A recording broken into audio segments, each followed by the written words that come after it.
बुलढाण्यात राज्यात प्रतिबंधित असलेल्या STBT कपाशी बियाण्यांची अवैधरित्या विक्री होत असल्याचा प्रकार उघडकीस आलाय। कृषी विभागाच्या भरारी पथकाला संबंधित प्रकाराची माहिती मिळाल्यानंतर छापेमार कारवाई करत एकाला अटक देखील करण्यात आली।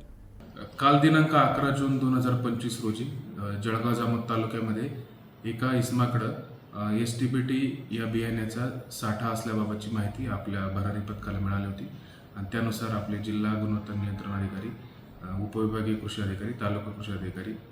कृषी अधिकारी पंचायत समिती यांच्या संयुक्त पथकाने अंचलनगर भागामध्ये एका घराची झडती घेतली असता त्या ठिकाणी पर्यावरणास हानिकारक असणारी आणि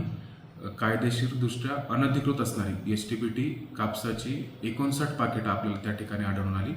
तर पथकाने संपूर्ण पंचनामा करून ती सर्व जे आहे मुद्देमाल तो जप्त केलेला आहे आणि श्री अशोक रामभाऊ रंधाळे की ज्यांच्या घरात हा साठा सापडला त्यांच्या विरुद्ध